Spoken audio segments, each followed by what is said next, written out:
दोस्तों नमस्कार। अगर आपको लगता है कि इस देश को कॉरपोरेट चलाते हैं या कॉरपोरेट की पूंजी के आश्रय यह देश चल रहा है, तो फिर आप इस भ्रम को आज तोड़ डालिए। यह देश दरअसल टैक्स के पैसे से चलता है और टैक्स का पैसा इस देश के कॉरपोरेट नहीं देते हैं। इस देश के आम नागरिक के जरिए सरकार की जो कमाई होती है, वही कमाई से इस देश के तमाम संस्थान चलते हैं।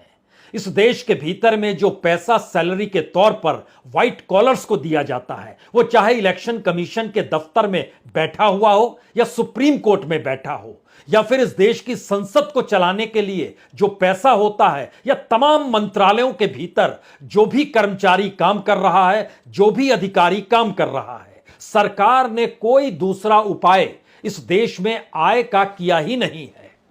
टैक्स ही एकमात्र साधन है जिसके ऊपर बोझ लगातार बढ़ता चला जा रहा है। सरकार को कमाई बढ़ानी है तो टैक्स को बढ़ाना होगा।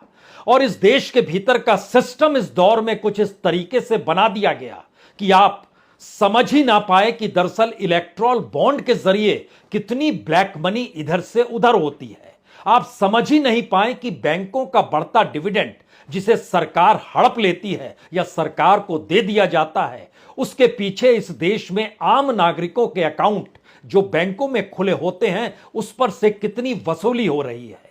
आपको दरअसल पता ही नहीं चलता है कि इस देश के भीतर में जो भी टैक्स कलेक्शन है, अलग अलग माध्यमों से उसमें योगदान कॉरपोरेट का नगण्य होता है। और आम लोग या कहें गरीबी की रेखा से जो नीचे पड़ा तबका है, जिसकी तादाद करोड़ों में है, उनसे एक एक पैसा भी बटोरते हैं तो करोड़पति एक झटके में सरकार हो जाती है। यह भी जानकारी नहीं हो पाती है कि दरअसल इस देश के भीतर में बैंकों में जमा पैसा कॉरपोरेट लेकर फरार क्यों हो जाते हैं, और फरार होने के बाद उस पैसे को सरकार जब रिटर्न ऑफ करती है यानी माफ कर देती है, तो वो पैसा किसका होता है?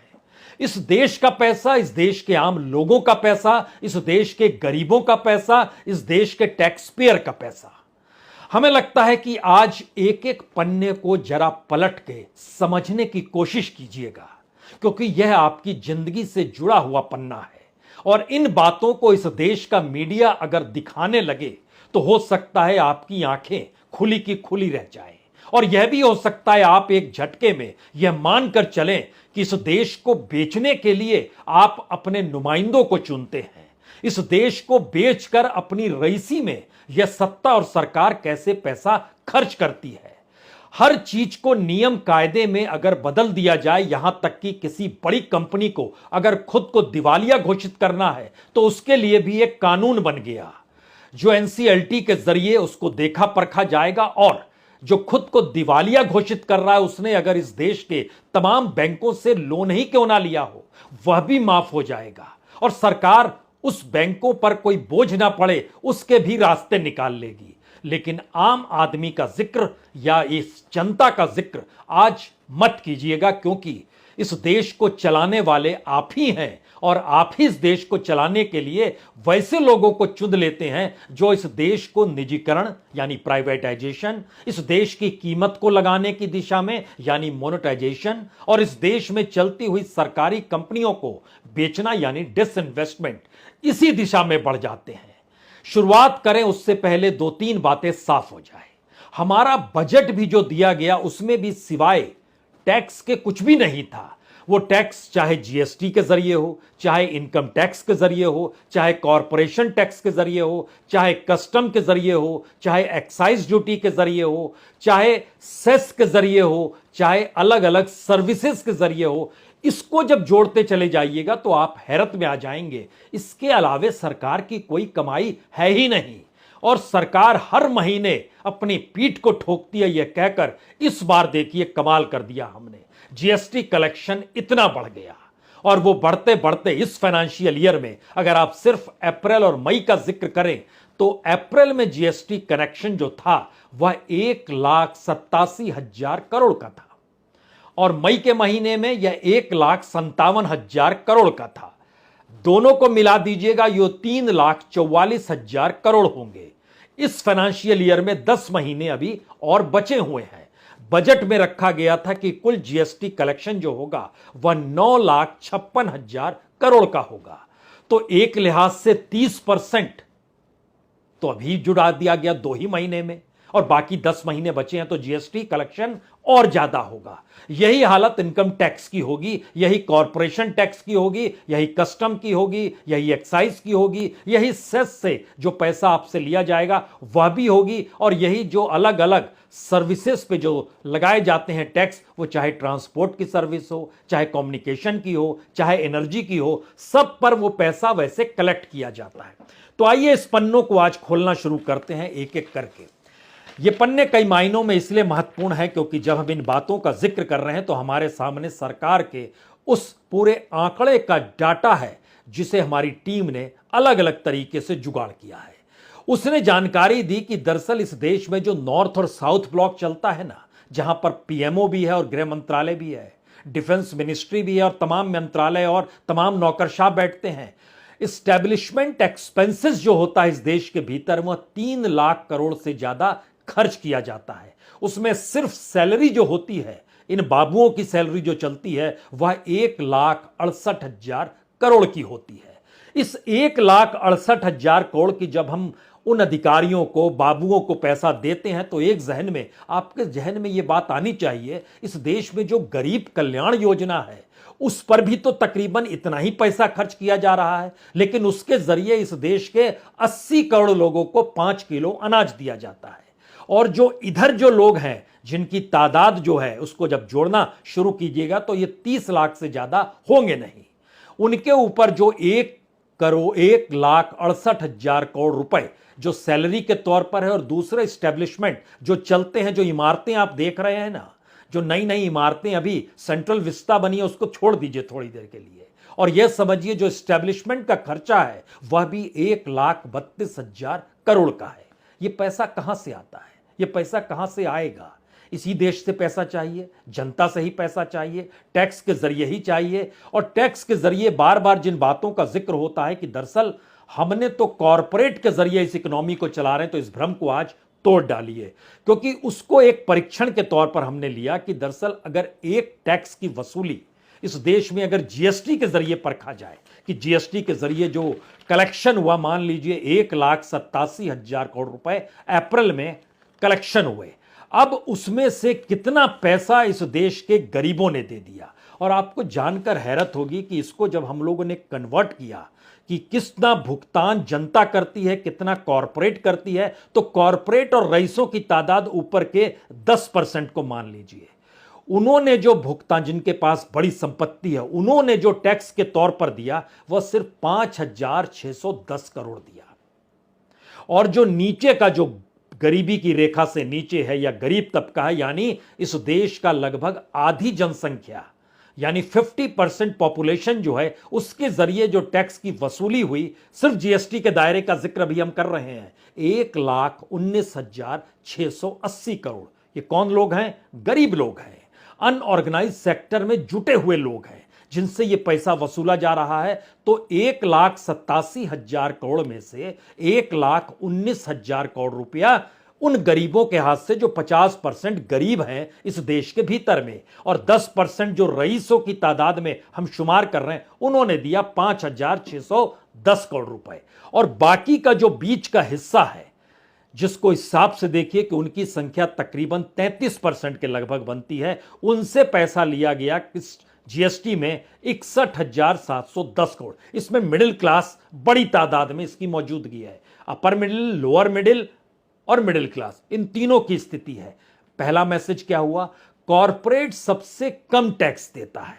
अगर जीएसटी के दायरे में ही चीजों को परखना शुरू करें, क्योंकि 50% निचली आबादी जो है, अगर वह 64% टैक्स दे रही है और उसके पास इस देश की 10% संपत्ति भी नहीं, और जो 10% है उसके पास इस देश की लगभग 60-70% संपत्ति है, वो 3% दे रही है, और बीच के लोग 33% भुगतान करते हैं। यह पहला सच बहुत साफ तौर पर कि कॉरपोरेट टैक्स नहीं देती है, जनता पर टैक्स का बोझ होता है। इसीलिए आप जब बाजार में जाते हैं तो कहते हैं अच्छा तेल की कीमत इतनी बढ़ गई, चावल इतना बढ़ गया, सब्जी इतनी बढ़ गई। अच्छा कुछ लोग घी खाते हैं, घी भी बढ़ गया, 400 रुपए कल तक था, अब 600 रुपए तो एक सामान्य से ब्रांड का मिलता है। बात यहां से शुरू होती है, यानी इन्फ्लेशन पर कोई रोक नहीं। लेकिन इस सिस्टम के भीतर का एक अनूठा सच है कि सरकार नियम कायदे कुछ ऐसे बनाती है कि आपको पता ही नहीं चले कि आपका पैसा ही रोटेट होकर सरकार को सुविधा दिलाता है, कॉरपोरेट के नेटवर्थ को बढ़ाता है और रईस इस देश को छोड़कर भाग जाते हैं।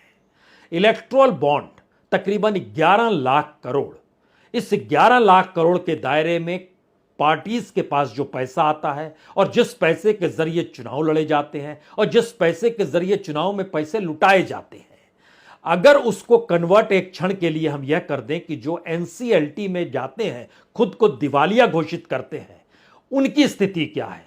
और उनकी रईसी और उनके चार्टेड प्लेन खड़े रहते हैं लेकिन वो दिवालिया होते हैं।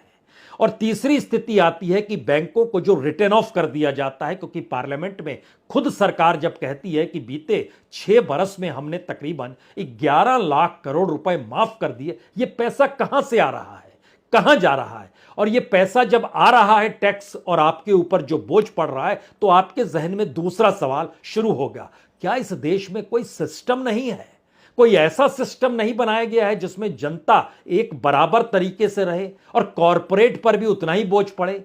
या इस देश में जो टैक्स वसूला जाता है उसका रिटर्न इस देश में मिल रहा हो, नहीं मिल रहा होगा, क्योंकि इस दौर में प्राइवेटाइजेशन आगे कर दिया गया। यानी ऐसा नहीं है कि पैसा लेकर सरकार बोलने लगे हम देखिए सड़क बना रहे हैं, सरकार सड़क बना रही है तो वहां आपसे टोल लेगी, टोल देने का पावर दे दिया प्राइवेट सेक्टर को, तो प्राइवेट सेक्टर से पैसा ले लेगी, फिर उस पैसे से अपनी रईसी चलेगी। यूं ही नहीं है कि 9,000 करोड़ रुपए का स्पेशल विमान प्रधानमंत्री के लिए बना हुआ है, यूं ही नहीं है कि काफिला निकलता है सड़कों पर गाड़ियों का तो उस पर पैसा प्रधानमंत्री ने अपनी जेब से लगाया है, या यूं ही नहीं है कि देश और दिल्ली के भीतर जितने भी सरकारी प्रतिष्ठान चल रहे होते हैं उसमें एसी चल रहा होता है, उसमें बाबुओं के पास गाड़ियां होती है, सरकारी गाड़ियों की एक लंबी फेरिस्त होती है जो बदली जाती है, नई लाई जाती है, नए बाबू के साथ जुड़ती है, रिटायर्ड होता है तो उनको पेंशन मिलने की शुरुआत, सब चीजें तय है इस देश के भीतर में। लेकिन हमारा प्रोडक्शन, हमारा मैन्युफैक्चरिंग सेक्टर, हमारा उत्पादन कुछ भी नहीं। हमारे यहां जो पूरी की पूरी व्यवस्था की गई उसमें कॉरपोरेट का कोई योगदान इस देश के भीतर क्या होगा, यह कभी भी आप कोई सवाल पूछ सकते हैं। आप कहेंगे जनाब बिजली पैदा करते हैं, तो बिजली जब कॉरपोरेट पैदा नहीं कर रहा था तब नहीं हो रही थी? सरकार ने उसे जो काम करना था, सरकार अपने अधीन काम करती, वह उसने प्राइवेट सेक्टर को दे दिया कि तुम्हें जितना कमाना है कमाओ, वसूली शुरू कर दो, हमें इतना पैसा दे दो। यानी सरकार एक झटके में बिचौलिए की भूमिका में आ गई। और इस बिचौलिए की भूमिका में आने का सबसे अनूठा सच जो सिस्टम का है, वह सिर्फ यह समझ लीजिए कि जब मोदी सरकार सत्ता में आई उसके बाद से देश पर कर्ज 100 लाख करोड़ रुपया बढ़ गया और उसी दौर में शेयर बाजार जो है तकरीबन 150 लाख करोड़ रुपए बढ़ गया। यानी वहां पर नेटवर्थ शेयर बाजार का खूब बढ़ गया, यहां पर कर्ज खूब बढ़ गया। पैसा एक तरफ शेयर बाजार के जरिए अगर हिंदुस्तान की इकोनॉमी को देखिए और जिन्होंने डीमैट अकाउंट खोल लिया उसके जरिए परखिए, तो आप कहेंगे ये देश तो कमाल से लगातार ग्रोथ कर रहा है। लेकिन जैसे ही आप इसके उलट देखेंगे, अच्छा इतना कर्ज ले रहे हैं, 2014 तक 55 लाख करोड़ था, आज की तारीख में यह 156 लाख करोड़ हो गया है। इतना कर्ज क्यों ले लिया गया? और जीडीपी के मुकाबले यह 84% तक चला गया है। दुनिया के तमाम डेवलपिंग कंट्रीज का एवरेज लगभग 64 और 68% है, आपने 84% पार कर लिया। लेकिन फिर आप एक क्षण के लिए कहेंगे नहीं नहीं, हमारी इकोनॉमी को ऐसे मत देखिए, हमारी इकोनॉमी को देखिए कि इस देश के भीतर में जो जीएसटी कलेक्शन है, या जीएसटी कलेक्शन से पहले इस देश के भीतर में जो अलग अलग तरीके से सिस्टम में योजनाएं काम करती हैं, आप उसको परखना शुरू कीजिए। उसको भी परखने के लिए हमारी टीम ने एक व्यवस्था की। उसने बताया दरअसल कि हम लोगों ने परखा अपने तौर पर, तो सरकार जिम्मेदारी मुक्त है, कॉरपोरेट घोटाला हो जाए, सरकार पर कोई आंच नहीं आएगी, कानून ऐसा बनाया हुआ है, सेबी की व्यवस्था की हुई है, सेबी में गड़बड़ी होगी तो सुप्रीम कोर्ट वहां पर वॉल्व का काम करेगा, शेयर बाजार में उथल पुथल होगी तो वहां पर भी सुप्रीम कोर्ट को बीच में लाकर खड़ा कर दिया जाएगा और फिर मस्ती में सारे वैल्यूएशन और घपले घोटाले होते चले जाएंगे। रेल दुर्घटना ही हो जाए तो जिम्मेदारी कौन लेगा, बेरोजगारी बढ़ जाए तो जिम्मेदारी कौन लेगा। और जब बेरोजगारी का हम जिक्र कर रहे हैं तो यह समझिए कि सीएमआई का डाटा बताता है कि इस दौर में लोगों ने नौकरी खोजना ही खत्म कर दिया। शहरों तक में 50 लाख से ज्यादा बच्चों ने नौकरी खोजना खत्म कर दिया। इस देश के भीतर में करोड़ों लोग नौकरी से हट गए, बोले नहीं नहीं नौकरी नहीं मिलेगी, बड़ा मुश्किल सवाल है। अब जब इस पैसे का हम कलेक्शन लगातार कर रहे हैं, अब यहां पर 2-3 बात और साफ होनी चाहिए।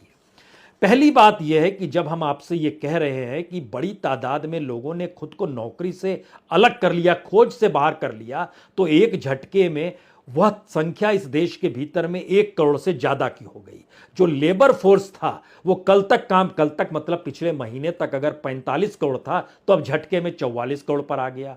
शहरों में जो रोजगार खोज रहे थे वह तकरीबन 14 करोड़ 70 लाख थे, वो घटकर 14 करोड़ 20 लाख हो गए, यानी 50 लाख वहां भी खत्म हो गया। जो वर्क फोर्स हमारी है वह इस देश के भीतर में तकरीबन 12 करोड़ 95 लाख की है। इसके अलावे काम मिल पाना बड़ा मुश्किल सवाल हो गया है और इसमें अनऑर्गेनाइज सेक्टर को भी हमने शामिल किया, क्योंकि तकरीबन शहर के भीतर 1 करोड़ 30 लाख लोगों के पास कोई काम नहीं है।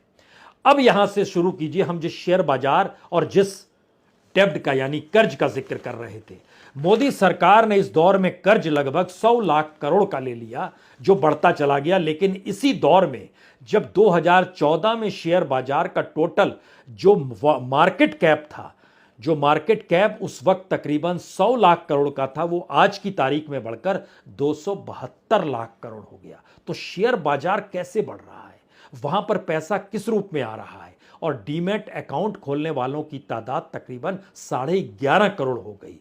यह कौन लोग हैं? ये वही लोग हैं जो कम टैक्स देते हैं, ये वही लोग हैं जो मिडिल क्लास के तहत टैक्स देते हैं, और ये वही लोग हैं जो शेयर मार्केट के इर्द गिर्द जो कॉरपोरेट का वैल्यूएशन है और इस देश के भीतर की जो संसाधन और पूंजी है उसको जो लूट का हिस्सा शेयर बाजार में बनाया जाता है, तो उसी के जरिए कमाई का रास्ता ही खोजते हैं। यानी निर्भरता कहीं बढ़ गई इस देश के भीतर में उस कैपिटल को लेकर जो कैपिटल है नहीं आपके सामने, लेकिन वैल्यूएशन के जरिए ऊपर नीचे हो रहा है। यहां पर आप शेयर बाजार को लेकर बहुत खुश मत हो जाइए, क्योंकि दुनिया के मानचित्र पर दुनिया के अगर वर्ल्ड वाइड शेयर मार्केट को मिला लीजिएगा तो भारत में उसका जो योगदान है वो सिर्फ 3% है, यानी 272 लाख करोड़ सिर्फ 3% बढ़ता है। चाइना जबकि 847 लाख करोड़ है और अमेरिका लगभग 3673 लाख करोड़ है। तो हम उस तुलना में भी नहीं आ रहे हैं। भारत की इकोनॉमिक कंडीशन जहां सबसे ज्यादा चकाचौंध है, उसके नेटवर्थ को बतलाकर यह सिर्फ एहसास कराना चाहते हैं कि सरकार के आंकड़ों की जादूगरी में मत फंसिएगा।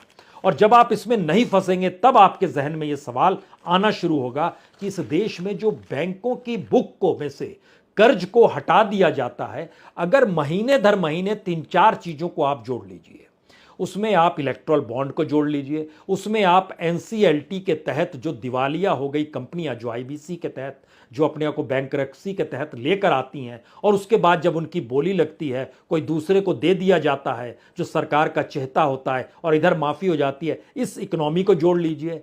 और कर्ज माफ करने के बाद जो आरबीआई उसके बावजूद भी बैंकों का डिविडेंड जो है वो जो सरकार को सौंपता है, जो 2023-24 में 1 लाख करोड़ के लगभग सरकार को दिया जाएगा, तब यहां से तीसरा सवाल जो सबसे बड़ा खड़ा होता है, इस देश के भीतर में सरकारें जो बनती हैं क्या वह सिर्फ इस देश की खनिज संपदा को लूटने के लिए बनती है?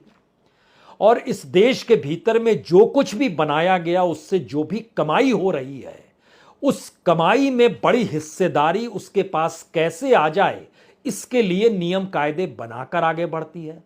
यकीनी तौर पर, क्योंकि इससे हटकर हमारा कोई प्रोडक्शन नहीं दिखलाता है कि हम किस दिशा में जा रहे हैं, किस दिशा में नहीं जा रहे हैं। और 9 साल में अगर कर्ज हमारा 2.5 गुना बढ़ गया, यानी हमारे ऊपर जो कर्ज था हमारे और आपके ऊपर 2014 में तकरीबन 43,000 रुपए था, प्रति व्यक्ति पर कर्ज, भारत इतना कर्जवान था, लेकिन आज की तारीख में वही कर्ज 1,10,000 हो चला है प्रति व्यक्ति, यह कर्ज है। इस लिहाज से चीजें डेवलप हो रही है। अब यहां पर एक दूसरा सवाल, जो जीएसटी कलेक्शन या जो भी टैक्स कलेक्शन है उसके दायरे में भारत का एक सच तो पहले जान लीजिए, हर चौथा व्यक्ति भारत में गरीबी की रेखा से नीचे है, यानी 25% तो सीधे इसी रूप में आपको हिंदुस्तान को देखना होगा। लेकिन कुछ राज्य ऐसे हैं जहां पर हर तीसरा और दूसरा व्यक्ति गरीबी की रेखा से नीचे है, जैसे छत्तीसगढ़ में 39% बीपीएल, झारखंड में 37%, बिहार में 34%, उड़ीसा में 33%, असम और मध्य प्रदेश में 32%, उत्तर प्रदेश में 30%, राजस्थान में 30%। यह मैसेज क्या है? इन जगहों से जो कलेक्शन होता है, जीएसटी का कलेक्शन इस देश के भीतर में, वह तकरीबन 30% हो जाता है, और इन जगहों पर हर तीसरा शख्स गरीबी की रेखा से नीचे है। तो आप जो पेंसिल खरीदें या आलू खरीदें, आप चाहे पापड़ खरीदें या तेल खरीदें, आप कुछ भी खरीदें, जीएसटी हर चीज पे लग रही है। और जब इस पूरी प्रक्रिया के भीतर में जो मिडिल क्लास है वो जो सुविधाएं उठाती है, चाहे एनर्जी का हो, चाहे ट्रांसपोर्ट का हो, कम्युनिकेशन का हो या किसी भी चीज की, उस पर से भी सरकार लगभग 3 लाख करोड़ रुपए, जिसको हम कहते हैं नॉन टैक्स रेवेन्यू, उसको भी कलेक्ट करती है। और इस दौर में जो टैक्स का बोझ आप महसूस कर रहे हैं, उसके सबसे बड़ी वजह यह है कि हमने जब आपको जीएसटी का आंकड़ा बताया कि सरकार ने बजट में रखा, हमारा साल भर का कलेक्शन होगा 9,56,000 करोड़ का, 2 महीने में यह 3,44,000 करोड़ का कलेक्शन हो चला है। वजह वही है, महंगाई बढ़ाते चले जाइए, लोगों के ऊपर टैक्स का बोझ बढ़ते चला जाएगा, खरीदारी महंगी होती चली जाएगी, पैसा कलेक्शन ज्यादा होते चला जाएगा, और नोट छापने की प्रक्रिया तो आपके भीतर है ही। यानी कुल मिला के अगर इस सारे टैक्सेस को आप जोड़ दीजिएगा तो यह तकरीबन 23,30,631 करोड़ रुपए सिर्फ ये डायरेक्ट टैक्स है, जिसके दायरे में सेस भी आते हैं। और इसके अलावे जो नॉन टैक्स रेवेन्यू है वो तकरीबन 3 लाख करोड़, यानी 26 लाख करोड़ से ज्यादा यही है रेवेन्यू सरकार की, जो बढ़ जाएगी जब अगला बजट रखा जाएगा। अंतरिम बजट अगला रखा जाने वाला है, चूंकि चुनाव की दिशा में बढ़ चुके होंगे, इसीलिए यह सवाल। अब यहां पर सबसे आखिरी सवाल, अगर सरकार तमाम आंकड़े सही हैं, सरकार जो कहती है इस देश में हेल्थ सिस्टम, एजुकेशन सिस्टम सब कुछ ठीक ठाक है, तो दुनिया में भारत पहले नंबर पर क्यों है, जहां पर इस देश के रईस भी इस देश को छोड़कर भाग रहे हैं?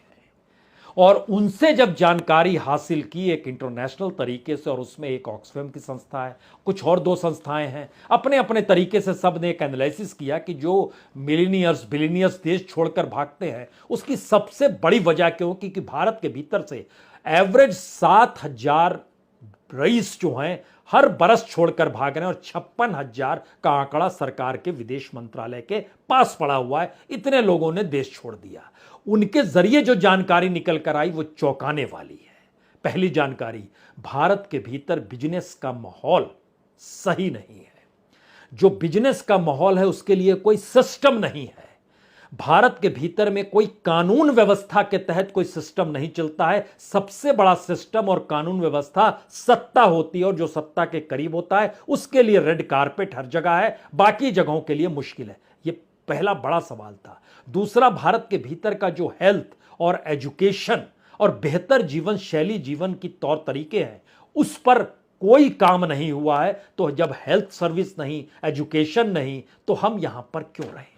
और तीसरी परिस्थिति डराने वाली है कि इस देश के भीतर में रईसों से जो वसूली और उगाही होती है सिस्टम के तहत, वो मोहल्ले का थाना हो या जिले का थाना हो, या जिले के भीतर बैठा हुआ कोई अधिकारी हो, जो पूरी पाइपलाइन लगी हुई है वह वसूली में लगी रहती है। और यह सिस्टम भारत की राजनीति को जिंदा रखता है और उसकी ताकत का एहसास इसी रूप में कराता है कि किसके पास सबसे ज्यादा वसूली और लूट की ताकत है। क्या समझे? बहुत बहुत शुक्रिया, बहुत बहुत शुक्रिया।